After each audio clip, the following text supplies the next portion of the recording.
ገዳሙ ላይ ችግር አለ፣ ገዳሙ ተከቧል፣ መነኮሳቱ ድረሱልኝ እያሉ ነው ብሎ የዝቋላ ገዳም አባቶች ለኢትዮጵያ ኦርቶዶክሳውያን ሁሉ መልእክት አስተላልፈዋል። የገዳማውያን አባቶች መልእክት አስተላልፈዋል። አስቸኳይ መልእክት ነው ለሁሉም ኦርቶዶክሳውያን ያስተላልፉት። ምን አደረጉ? ጸለዩ እንጂ መጽሐፍ ቅዱስን ጸሎተ ማርያምን ነው እንጂ ያዙት እኮ ቦምብ አልያዙም። ሰላም ጤና ይስጥልኝ። እንዴት ሰንብታችኋል? እግዚአብሔር የተመሰገነ ይሁን። አንድ መረጃ ይዤላችሁ ወደ እናንተ መጥቻለሁ። እጅግ አስቸኳይ መረጃ ነው። ለብዙዎች ይደርስ ዘንድ ሼር ማድረጋችሁን አትርሱ። የዝቋላ አባቶች መልእክት አስተላልፈዋል። ይህንን ጥብቅ መልእክታቸው ምንድነው የሚለውን እንመለከታለን። እስከ መርሐ ግብሩ ፍጻሜ አብራችሁን ቆዩ። ይህን ቪዲዮ ላይክ በማድረግ ቤቱንም ደግሞ ሰብስክራይብ በማድረግ እንድትጀምሩ እየጠየቁ እስቲ በቅድሚያ ይህንን ጉር ተመልከቱት። አሐዱ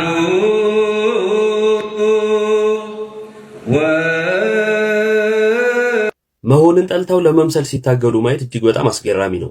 ተሐድሶዎች ናቸው። ማህበረ አሁ ይባላሉ እና የተሐድሶ አንዱ ቅርንጫፍ ነው። ብዙ አይነት ተሐድሶ አለ በነገራችን ላይ እና ቅዳሴን እየቀደሱ መሆኑ ነው። አረጀች ሳተች ያላችኋትን ቤተክርስቲያን መልሳችሁ ደግሞ እንደ መሽገር ተጣብቃችሁ አልላቀቅ ስትሉ የምር ትምህርት እንደሌላችሁ እንደሚያሳይባችሁ አታውቁ። ለምሳሌ ሰሞኑን በነበረ አንድ ውይይት ላይ ቴዲ ቤት ጥያቄ ጠይቀናቸው ነበር ስለ እምነታቸው። አንድ ነገር ማቅረብ አልቻሉም። አንድ የእምነት መግለጫ የላቸውም። አንድም የሚናገሩለት ትምህርት የላቸውም። ትምህርታቸው ሁልጊዜም ኦርቶዶክስን መቃወም ነው። እኔ የትኛውም ተሐድሶ 2 ደቂቃ ስለ ራሱ ትምህርት ካወራ እኔ እቀጣለሁ። 2 ደቂቃ ማውራት አይችልም። ኦርቶዶክስ ካላለ በፍጹም አይችልም። እና ያሳዝኑኛል እውነት ለመናገር አንዳንዶቹ በእድሜም ገፍተዋል ምናምንና ይሄ መቃወም እንትን ሆኖባቸዋል፣ በሽታ ሆኖባቸዋልና ልንጸልይላቸው ይገባል። የምር በጣም ያሳዝናሉ።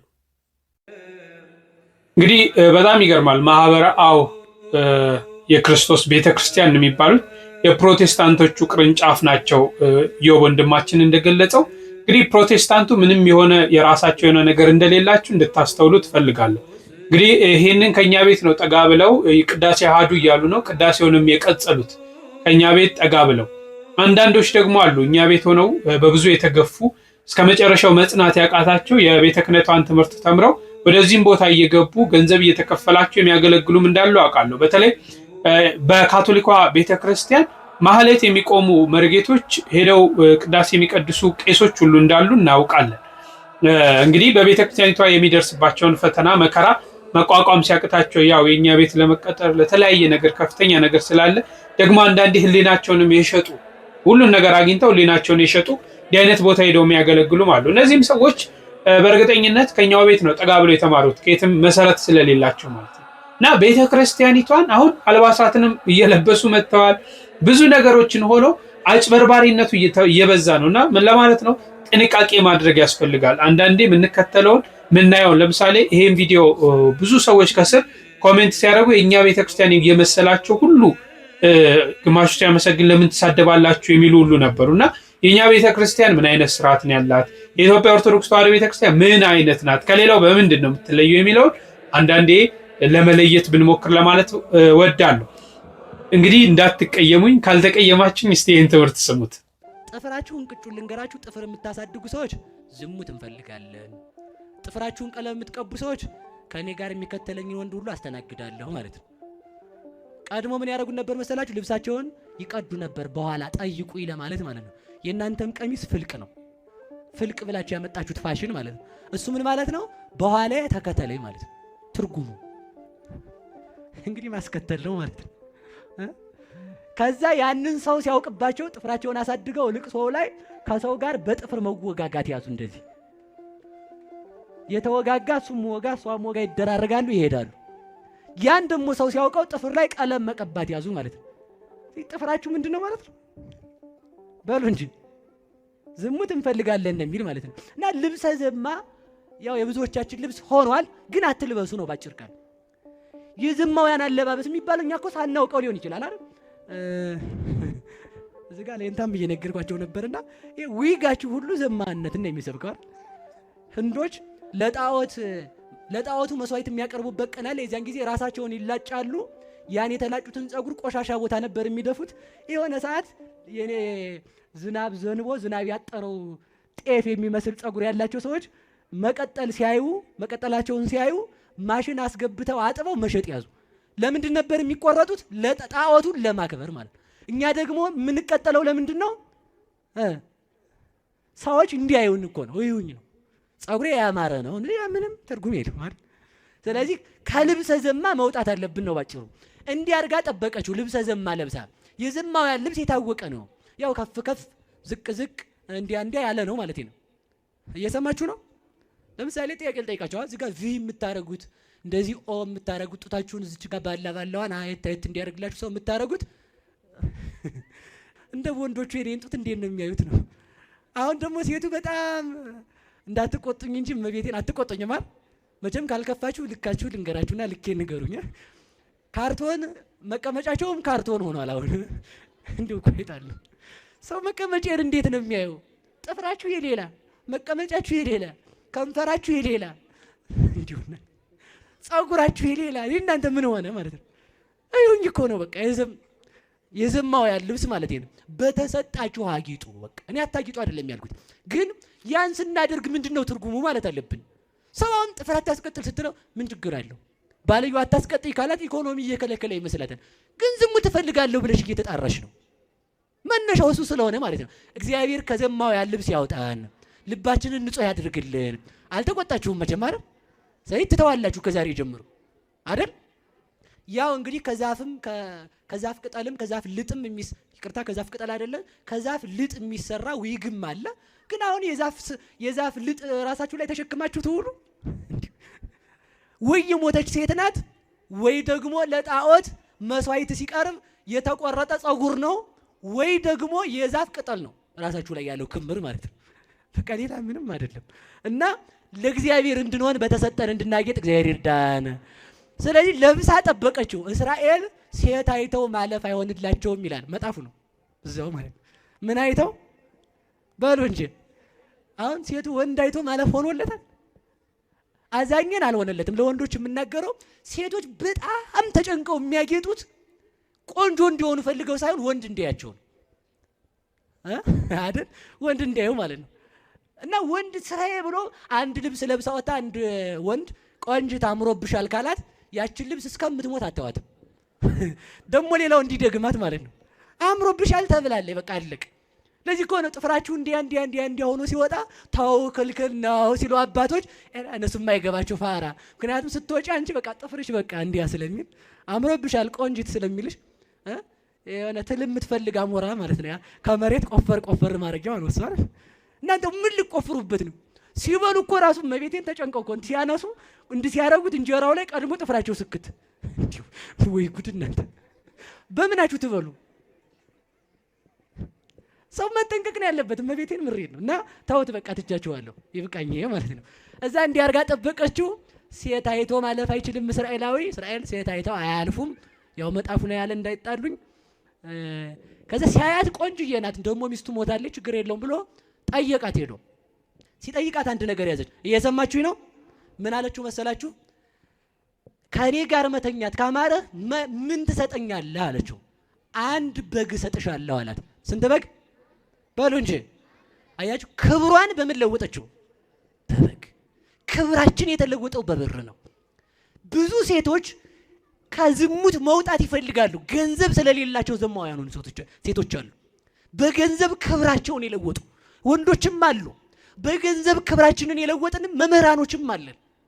ግን ተመልከቱ እግዚአብሔር ያነሳናል፣ የታመነ ነውና በንስሐ እንመለስ እና ባጭሩ ላጠቃለሁ። እሺ ስለዚህ ተመልከቱ መጨረሻ ላይ በግ ሰጥሻለሁ ሲላት መያዣ አምጣ አለች። እስኪ በሉ መያዣ በሉ እንጂ ምን አምጣ አለችው? መያዣ አምጣ ስትለው መያዣ የለኝም ሲላት ኮፍያህን፣ ቀለበትህን፣ ዘንግህን አምጣ አለችው። መቼስ እንዲያው አሁን እንዲያው የምናውቀው አይደል? አሁን እኛ እንግዲህ ሲነጋገር ሴቱና ወንዱ በቃ ያለውን ሁሉ ይሰጣል። መጀመሪያ ላይ ኋላ ነው አይደል? አካውንት ላይ ለብቻ ሴቭ የምታደርገው ኋላ ነው ከገባች በኋላ ማለት ነው። ከዛ ቆቡን አውልቆ ቀለበቱን አውልቆ ዘንጉን ሰጥቷት ሄደ መያዣ በግ እስከሚመጣ። እሷ ዘማ ስላልነበረች ተመልከቱ ከክርስቶስ ወገን ለመቆጠር ብላ ነበር ያን ያደረገችው። ከእግዚአብሔር ጋር ለመሆን ልጆች የሱ ልጆች እንኳን አግብተዋት ነውርን ሳትንቅ ከአባታቸው ጋር የተኛችው ከማን ወገን ለመሆን ነው? በሉ በሞቴ ንገሩኝ። ከእግዚአብሔር ነገድ ገብታ ለመቆጠር ከዳዊት ወገን፣ ከአብርሃም ወገን፣ ከይስሐቅ ወገን እግዚአብሔር ስለሚወለድ ለመምራችን እግዚአብሔር አምላክ ቃል ሕይወትን ያሰማልን። በእውነት ሰፋ አድርገው ግልጽ አድርገው ነው የተናገሩትና መቼም አሁን በዚህ ዘመን ሴቶች ጥፍራችሁን ምንድነው አታሳድጉ ሳይሆን የሆነ መለጠፍ ነው አትለጠፉ ዊግ አታርጉ ቢባል ምን አይነት ጦርነት እንደሚከፈትና ከዚህ ማን ይሸሻል? ግን ትክክለኛ የቤተክርስቲያኒቷ ትምህርት ሰፋ አድርገው ገልጸዋል። እግዚአብሔር ይስጥልኝ ለማለት እወዳለሁ። እስቲ ወደ ዝቋላ አባቶች እንለፍ።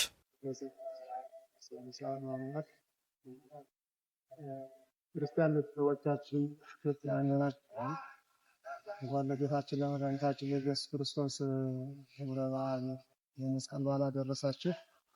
ታላቁ ጻድቅ አባታችን የአባታችን አቡነ ገብረ መንፈስ ቅዱስ ጥቅምት 5 ቀን የሚከበረው በዓል ያው እንደተለመደው በሰላምና በሰላማዊ መሆኑን እንድታውቁት ነው። አንዳንድ ሚዲያዎች በግል ያልሆነ ወሬው ጅምብር ስለሚያወሩ ገዳሙ ፍጹም ጸጥታ እንደሆነና የጸጥታ አካልም የመንግስት አካልም የገዳሙም ትብብር የአካባቢውም ሕዝብ ያለምንም እንከን እየጠበቀ ነው። እኛም ስንወጣ ስንወርድ እስካሁን ድረስ እስካሁንም እየገባ ያለው እንግዳውም አንድም ኩሽታ የሌለው መሆኑንና በሰላም መታችሁ በሰላም በረከቱ ተሳትፋችሁ እንድትመለሱ ጥሪያችንን እናስተላልፋለን። አሉባልታዎች፣ የሚወሩ ወሬዎች ያለማወቅ ወይም የጥላቻ ካልሆነ በስተቀር በገዳሙ ላይ አሁን ለመምጣት ምንም አይነት የሚፈጠር ችግር አለመኖሩና እስካሁንም የተፈጠረ ችግር አለመኖሩን በአባታችን ስም እንገልጽላችኋለን። የአባታችን የአቡነ ገብረ መንፈስ ቅዱስን በዓል መታችሁ በፍቅር አክብራችሁ የእሳቸውን በረከት ተሳትፋችሁ የመናንያኑን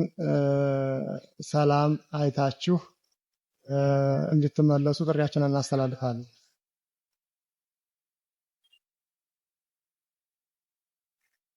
በስመ አብ ወወልድ ወመንፈስ ቅዱስ ለዘመነ ማርቆስ በ2018 ቆምጸና ማደረሳችሁ ዘንድ ለብረ መስቀሉ በፈችኝ ኢየሱስ ድጋሚ ሰላም እንኳን ያደረሳችሁ እያል ለሞላ ቤተክርስቲያን የምናስተላልፈው መልእክት በዝቋላ አቡነ ጎሽ ገዳም ጥቅምት 5 ለሚከበረው የአባታችን ክብረ በዓል ያለምንም ስጋት ያለምንም ችግር አለ ምንም የሚያሰጋ ምንም የሚያስቸግር ነገር ስለሌለ እንዲሁም በኦርቶዶክስ ሚዲያ በማህበረ ቅዱሳን ሚዲያ ስላስተላለፍ እንዲያ ምንም ስጋት እንደሌለ አውቃችሁ በሚመለከተው ሁሉ ጥሪያችንን ሰምታችሁ ወደ መጣችሁ የበረከት ተካፋይ እንድትሆኑ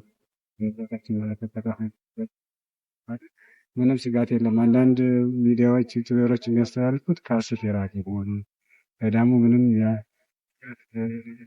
ስለሆነ ይህንን ተረድታችሁ ጥሪያችንን ሰምታችሁ ምንም ስጋት እንደሌለ ልታውቁ ሲሉ ጥሪያችንን እናስተላልፍ ነው ሰቀቀን እንዳይገባችሁ ለማለት እንጂ የገብረ መንፈስ ቅዱስ ፍቅር ያለው ሰው ተቀስቅሶ ይህ ነው ተብሎ አይመጣም። ራሱ አስቦ ይመጣል። በፈተናውን በችግሩም ጊዜ የቀረ የለም። አሁንም እንደማይቀሩ እናምናለን። ግን ለአንዳንድ ሰዎች ስጋት ለሚፈጥርባቸው ሰዎች ነፃነት እንዲያገኙ ብለን ነው። የጻድቁ በረከት የጻድቁ ፍቅር ስቧችሁ በፍቅር መታችሁ በፍቅር እንድትመለሱ የአባታችን ጸሎት ይርዳችሁ። እኛም እናንተን በፍቅር ለመቀበል እናንተም እኛም በፍቅር ለማግኘት ለባሉ ለቀጠሮ ቀን ያድርሰን። ወስብሐት ለእግዚአብሔር። ይህንን ቃላት እናስተላልፍበት የቻልንበት ምክንያት ብዙ ሰዎች እየደወሉ ገዳሙ ላይ ችግር አለ፣ ገዳሙ ተከቧል፣ መነኮሳቱ ድረሱልኝ እያሉ ነው ብለው በየቦታው ከየቦታው እየደወሉ ይጠይቁናል። ስለሚደውሉ ለእያንዳንዱ መልስ ለመመለስ ስላልተቻለ ይህንን በሚዲያ ለመናገር ፈልገን ነው። ምክንያቱም ገዳሙ ሰላም ነው፣ መነኮሳቱ ገዳማያኑ ወጥተው እየወረዱ ነው፣ አካባቢውም ህብረተሰብ ጠበልተኛውም እየወረደ እየወጣ መሆኑን ሁሉም ህዝበ ክርስቲያን አውቀው ሳይደናገጥ ወደ ገዳሙ መጥቶ ከአባታችን ከጻድቁ አቡነ ገብረ መንፈስ ቅዱስ በረከት እንዲቀበል ለማስተላለፍ ነው። እናመሰግናለን። የገዳማውያን አባቶች መልእክት አስተላልፈዋል። አስቸኳይ መልእክት ነው ለሁሉም ኦርቶዶክሳውያን ያስተላልፉት። ይህ መልእክት ለሁላችሁም ይመለከታችኋል። ዝቋላ አቦ ገብረ መንፈስ ቅዱስ ገዳም የተላከ አስቸኳይ መልእክት ነው። ዋናው መልእክት ጥቅምት 5 በ2018 ዓ.ም ላይ ወደ ገዳሙ የሚመጡ ሰዎች ፍርሃት እንዳያድርባቸው ስጋት እንዳያድርባቸው ሚዲያዎች እየወጡ በአደባባይ ስጋት አለ ብለው እየገለጹ ነው ሲሉ እኒ አባት መነኮሳውያን አባቶች መረጃዎችን በሚዲያ በአጭር መረጃ ለህዝቡ ያጋሩ ነው። በተቻለ አቅም በኢኦቲሲ እና በማህበረ ቅዱሳን ሚዲያ ላይ ገልጸናል። ነገር ግን ተጨማሪ ስለሚያስፈልግ ብዙዎች እየደወሉልን ስለሆነ በሚል ይሄን መረጃ አጋርተናል ብለው ይሄን መረጃ ለቀውታል። እኔ ለምሳሌ ማህበራዊ ሚዲያ ላይ ነው ያለሁትና በጣም ብዙ መረጃዎች አያለሁ። እንዲህ አይነት መረጃ ግን አላየው።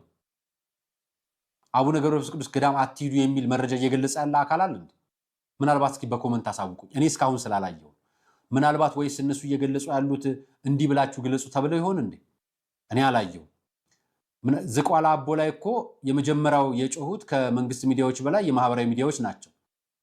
ዝቋላ አቦ አባቶቻችን ተገደሉ፣ መነኮሳት ተደፈሩ፣ ቤተክርስቲያን ተደፈረች ያለ ሲጮህ የነበረው መንፈሳውያን ቻናሎች ናቸው፣ የግል ቻናሎች ማለት ነው። ኢኦቲሲና ማህበረ ቅዱሳን በኋላ ላይ ነው የደረሱት። እንደውም ማህበረ ቅዱሳን ሳይቀደም ይቀራል፣ እሱ የቀደመ ይመስለኛል። እና አሁን በሚዲያ እየተገለጸ ያለው የሚለው መረጃ ምናልባት ካጋኛችሁ አጋሩ፣ ለኛ እስኪ ሼር አድርጉን፣ ምናልባት ሊንኩን ላኩልኝ፣ በኮሜንት ስራ አስቀምጡልን።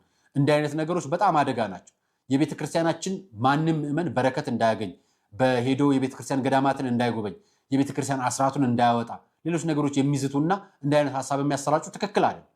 ቤተክርስቲያን ዛሬ ጳጳስ ይሾማል፣ ጳጳስ ይነሳል፣ አስተዳዳሪ ይቀመጣል፣ አስተዳዳሪ ይነሳል። ሁሉም ሰው አላፊ ነው። አላፊ ያልሆነች ቤተክርስቲያን አለች። ምክንያቱም አላፊ ያልሆነችው በክርስቶስ ስለተቀመጠች ነው። በክርስቶስ መንበር ላይ ስላረፈች ነው። መንበሯ ክርስቶስ ነው። እሷ በክርስቶስ ደም ያዋጀናት ቤተክርስቲያን ስለሆነች ነው። ስለዚህ እሱ ያጃትን ቤተክርስቲያን አንዱ አትሂድ አንዱ ሂድ ማለት አይችልም። ነገር ግን ጥሪውን አባቶች እንደዚህ የሰሙት የሆነ መልእክት ቢደርሳቸው ስለሆነ እንዲህ አይነት መልእክቶች እንዳጋጣሚ ማህበራዊ ሚዲያ ላይ ነው ያለው ነው። እኛ አልሰማናቸው። ምክንያቱም የቤተክርስቲያናችን ጥቃት ከሆነ በአደባባይ ብዙ ወንድሞችና እህቶች ትልኩልናላችሁ። በመረጃዎችም ለህዝብ ይፋ አድርገን እንኳን አይደለም ሌላው ቅዱስ ሲኖዶስ ጋር ያሉ የውስጥ መረጃዎችን አውጥተን ለህዝብ ይፋ መደረግ ያለባቸው እነሱ ጋር ችግር ወደፊት እንዳያመጡ ምንላቸው መረጃዎች እኮ እንገልጽላችኋለን። የምንገልጸው የቅዱስ ሲኖዶስ አባቶቻችን ይሄን መረጃ እንደሚከታተሉ ስለምናውቅ የምንናገረው የአባቶችን ክብረ ክህነት ነክተን ሳይሆን ስራው ትክክል ስላልሆነና አደጋው ወደፊት ሰፊ ስለሆነ እንዲታረምና እንዲስተካከል ብቻ ነው። ከዛ የዘለለ ምንም አይነት ዓላማም ኢላማም የለንም። የኛ የዋና ዓላማችን የቤተክርስቲያናችን ክብር ማስጠበቅ ነውና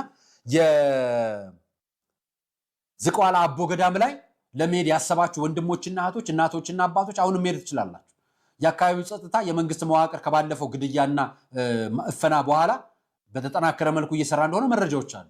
እኛም የምናውቀው ነውና መሄድ ትችላላችሁ። መረጃው ክፍት ነው ማለት ፈልጌ ነው መረጃውን ያጋራዋችሁ። እንግዲህ የአባቶች ጥሪ ይሄንን ይመስላል።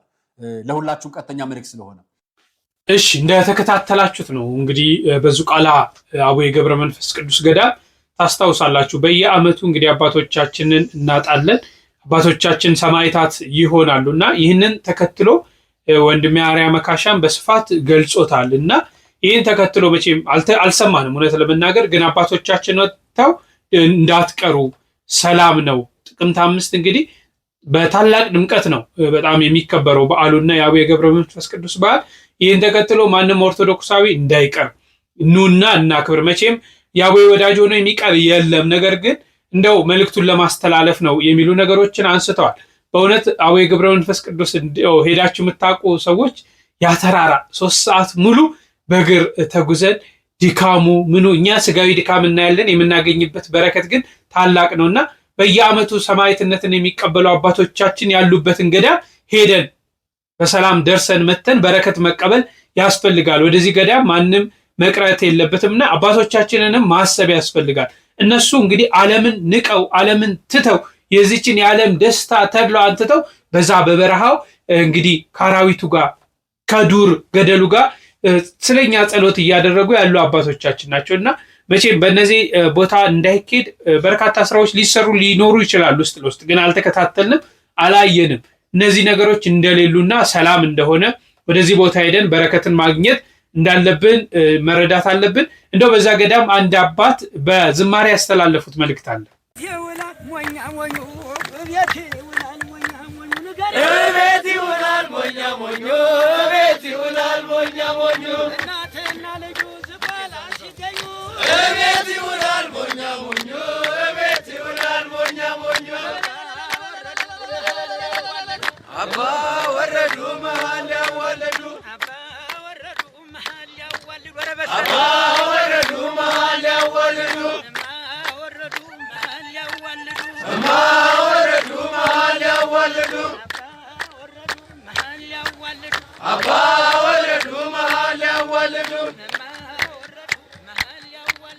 እማ ወረዱ መሃል ያዋለዱ እማ ሆይ እማ ሆይ እማ ሆይ እማ ሆይ እማ ሆይ እማ ሆይ እማ ሆይ እማ ሆይ እማ ሆይ እማ ሆይ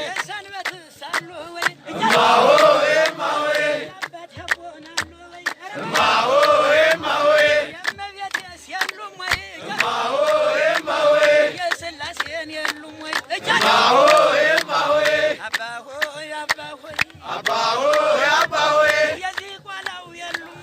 አባ ሆይ አባ ሆይ እማ ሆይ እማ ሆይ እማ ሆይ ዮሐንስ መጣ ከበረሃ ዮሐንስ መጣ ከበረሃ ኧረ እጃችሁ ሁላችሁ ዮሐንስ መጣ ከበረሃ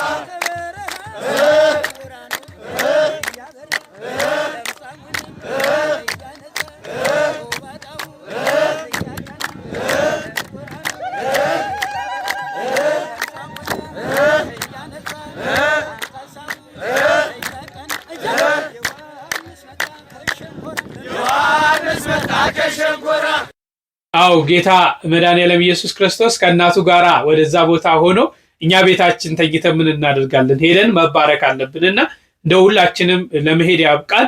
ደግሞ መሄድ የማንችል አካላቶች ደግሞ በዓሉን እንድናከብር እንድናስባቸው አምላካችን ልዑል እግዚአብሔር ይፍቀድልን።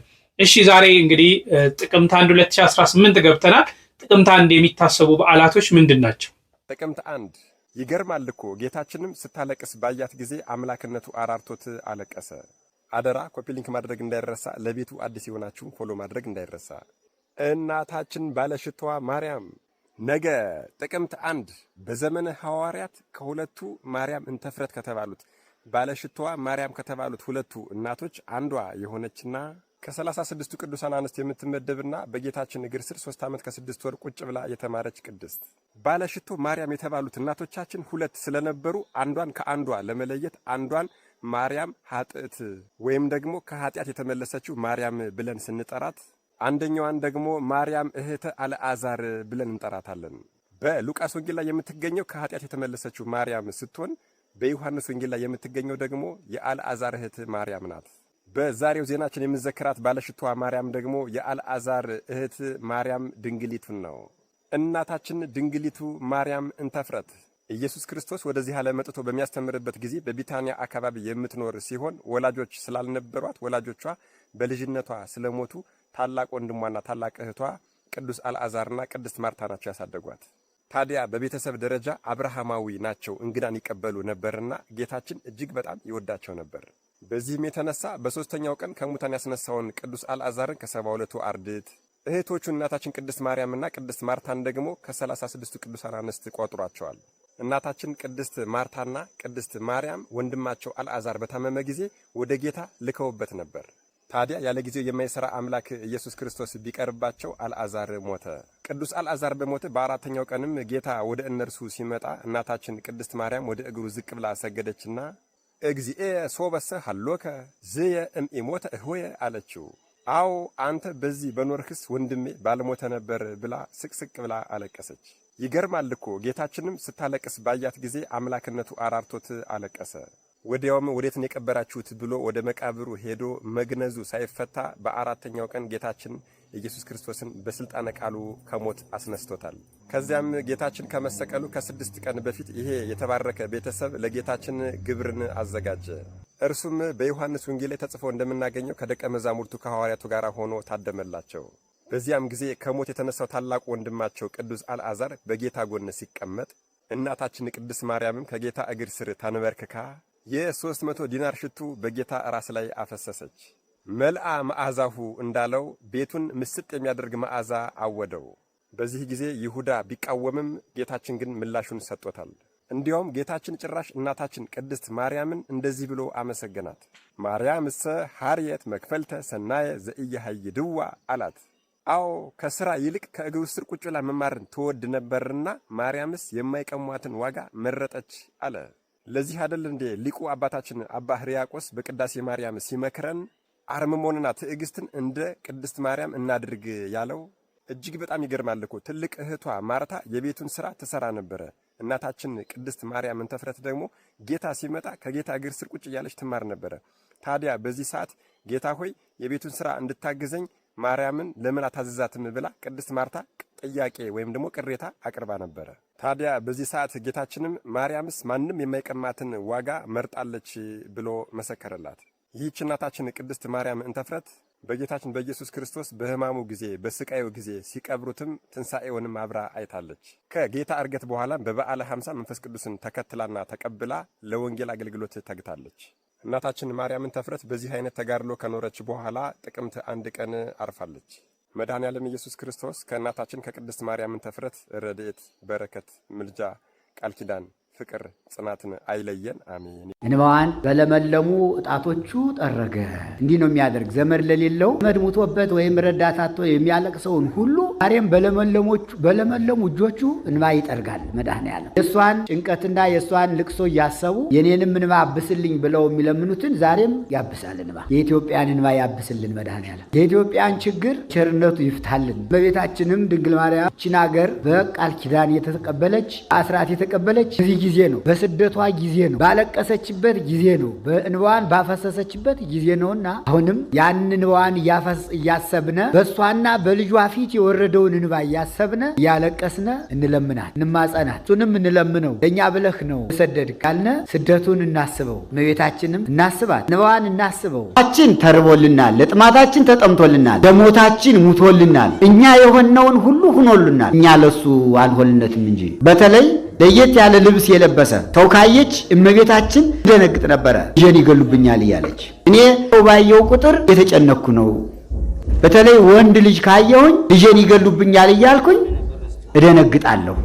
በመንደር መሄዱን ትተን አካለ ጫካ እንሂድ አለች እመቤታችን። ሰው ላለማየት ሰው ጨካኝ የሆነበት ዘመን፣ ሰው ክፉ የሆነበት ዘመን እንኳን ፍጡራንን ፈጣሪ መድኃኔዓለም ክርስቶስን የሚያድንበት ሰው ፈጣሪውን ለመግደል የሚያድንበት የፈጣሪን እናት ድንግል ማርያምን የሚያሳዝንበት ዘመነ ሄሮድስ ይባላል። ዘመኑ ዘመነ ሄሮድስ ይባላል። ሰው እንደ ዶሮ የሚታረድበት ለሰው ነፍስ ራሄ የማይደረግበት በተለይም ሕፃናትን ዘመነ ሄሮድስ ይባላል።